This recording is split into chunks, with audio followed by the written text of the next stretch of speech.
কথায় বলে আমাদের জীবন যেন এক সম্ভাবনার খেলা। কখন যে জীবনের কোন বিন্দুতে হঠাৎ কোন আলোর ঝলকানি এসে পড়বে আগাম তা কারো পক্ষে বলা সম্ভব নয়। বিজ্ঞানী প্রশান্তচন্দ্র মহালানবিশের জীবনেও যেন সে ঘটনাই ঘটেছিল। 1915 সালে কেমব্রিজ ইউনিভার্সিটিতে পড়াশোনা শেষ করে দেশে ফেরার সময় জাহাজ ছাড়তে বেশ দেরি হয়েছিল। তার সময় কাটানোর জন্য তিনি বইয়ের সন্ধানে চলে গিয়েছিলেন কিংস কলেজের লাইব্রেরিতে। সেখানেই আচমকা তার নজরে পড়ল একটি জার্নাল, বিশ্বখ্যাত রাশিবিজ্ঞানী কার্ল পিয়ারসনের journal Biometrika and Biometric Tables, সংক্ষেপে বায়োমেট্রিকা। এই জার্নালটি পড়েই প্রশান্তচন্দ্র মহালানবিশের সেই প্রথম স্ট্যাটিস্টিক্স বা সংখ্যায়ন সম্পর্কে কৌতূহল শুরু। ঘুরে গেল তার জীবনের মোড়। প্রেসিডেন্সি কলেজে পদার্থবিদ্যা নিয়ে অধ্যাপনা করতেন তিনি। অধ্যাপনার সময়টুকু বাদ দিয়ে বাকি সময়ে রাত দিন বুঁদ হয়ে থাকতেন স্ট্যাটিস্টিক্স বা রাশিবিজ্ঞানের গবেষণায়। আমি যে সময়ের কথা বলছি সেটা 1920 থেকে 1931 সাল। সেই সময় শুনলে অবাক হয়ে যাবেন যে সে সময় বেশ কয়েকজন উৎসাহী ছাত্র নিয়ে তিনি কলেজে নিজের ঘরেই গড়ে তুলেছিলেন সংখ্যায়ন গবেষণাগার।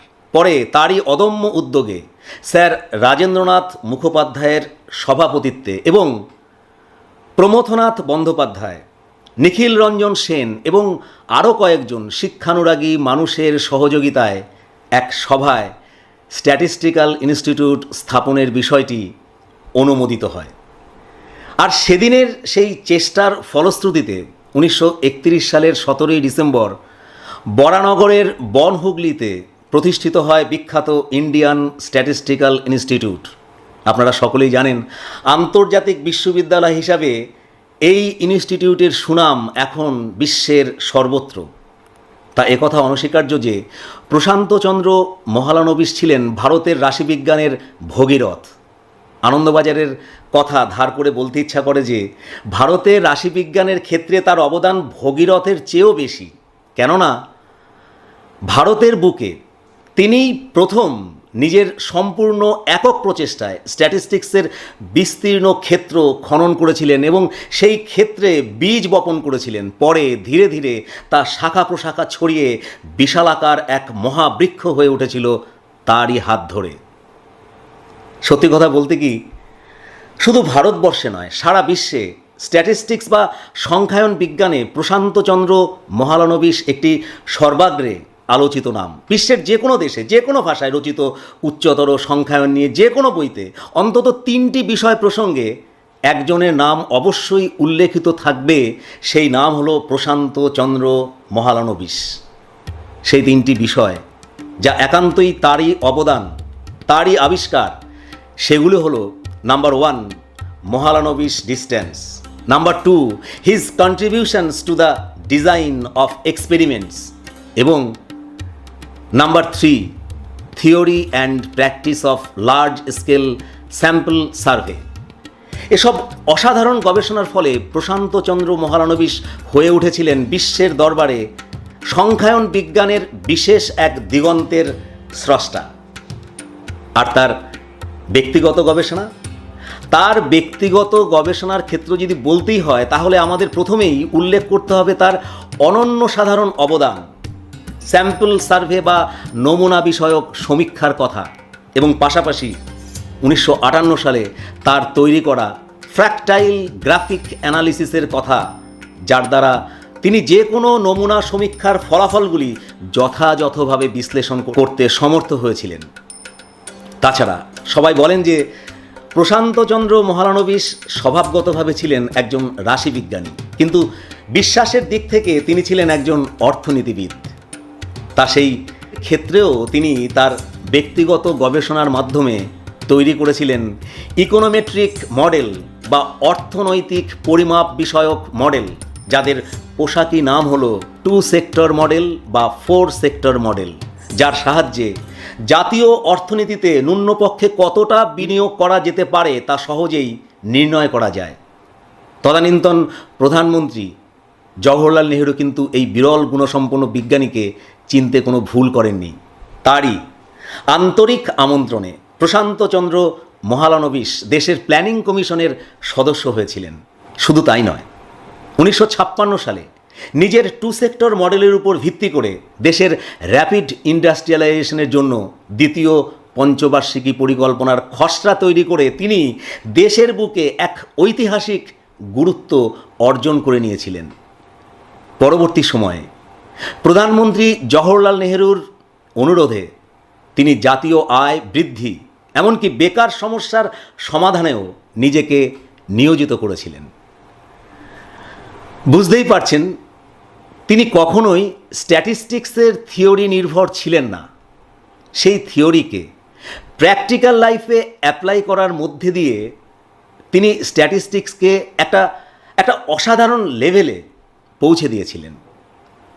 উদাহরণ হিসাবে বলা যায়, 1922 সালে উত্তরবঙ্গের ভয়াবহ বন্যা সম্পর্কে স্ট্যাটিস্টিক্সের উপর দাঁড়িয়ে তিনি যে গবেষণা করেছিলেন তা বিস্ময়করভাবে ফলপ্রসূ হয়েছিল।